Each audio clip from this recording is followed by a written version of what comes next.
আজকে আমরা চলে এসেছি কাঁকড়ার একটা রেসিপি নিয়ে। এটা হচ্ছে চিতে কাঁকড়া। চিতে কাঁকড়াটা একটু নরম হয়, অন্য কাঁকড়াগুলো একটু শক্ত মতো হয়, আর সমুদ্রের কাঁকড়া তো একটু বড় সাইজের হয়। লবণ, হলুদ, জিরের গুঁড়ো, ধনের গুঁড়ো, লঙ্কা, গরম মশলা, তেল, আদা, রসুন আর পেঁয়াজ হচ্ছে আমাদের আজকের কাঁকড়া রান্নার মশলা। নিয়ে চলে এসেছি আমরা কাঠের উনুনে। কাঠের উনুনে রান্না করব। প্রথমে কড়াইতে পেঁয়াজ বাটাটা দিয়ে দিলাম, দিয়ে একটু নেড়ে চেড়ে নেব।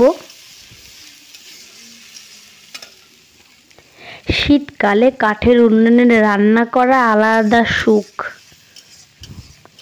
ভালো করে নেড়ে চেড়ে নিচ্ছি। এইবার এই পর্যায়ে দিয়ে দেব হচ্ছে রসুন আর আদা বাটাটা, দিয়ে ভালো করে নেড়ে চেড়ে মিশিয়ে নেব।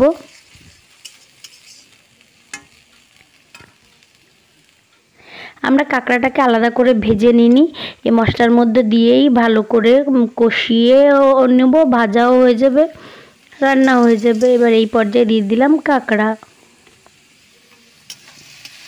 কাঁকড়াগুলোকে ভালো করে মশলার সঙ্গে একদম কষিয়ে রসিয়ে নিচ্ছি।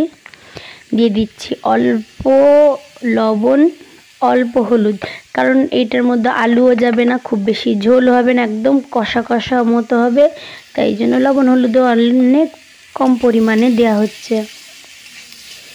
ভালো করে কষিয়ে নিচ্ছি, নাড়িয়ে চাড়িয়ে মশলাগুলো কাঁকড়ার মধ্যে একদম। এবার এই পর্যায়ে দিচ্ছি ধনের গুঁড়ো, জিরের গুঁড়ো আর শুকনো লঙ্কা, দিয়ে ভালো করে নেড়ে চেড়ে নিয়ে আবার মশলাটাকে কষিয়ে নেব।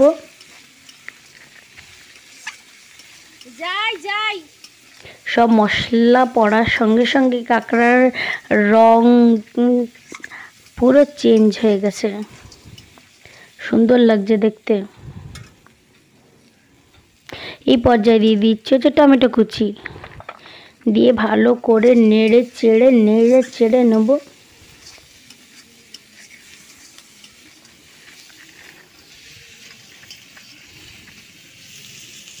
সেই লাগছে দেখতে। এখানে একটু হালকা পরিমাণে জল দিয়ে দেওয়া হয়েছে যাতে মশলাটা ধরে না যায়। এবার ঢাকা চাপা দিয়ে দিচ্ছি। আমাদের উনুন নিভে গেছে, আবার হাওয়া দিয়ে উনুনটাকে ধরিয়ে নিলাম। কাঁকড়া সেই রং চলে এসছে, সেই গন্ধ বেরোচ্ছে। ভালো করে নেড়ে ছেড়ে নেব। এই পর্যায়ে দিয়ে দেব হচ্ছে কুচি করা ধনেপাতা। এখানে দেশি ধনেপাতা দেওয়া হয়েছে, বাজারে দু রকম ধনেপাতা আছে, একটা হাইব্রিড ধনেপাতা, দেশি ধনেপাতা। এখানে দিয়ে দিচ্ছে গরম মশলা,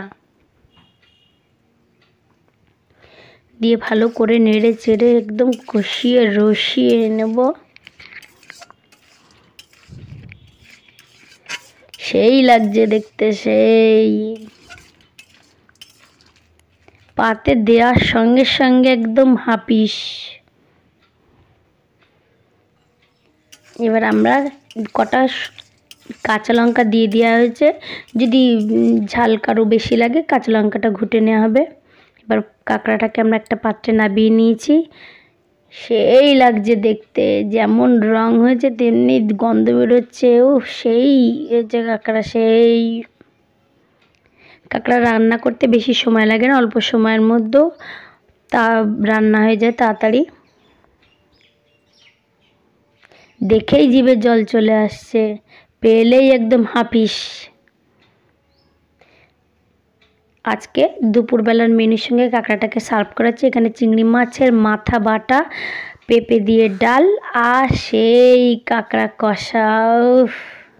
আর ভিডিওটা ভালো লাগলে লাইক, শেয়ার, সাবস্ক্রাইব। ভিডিওটা দেখার জন্য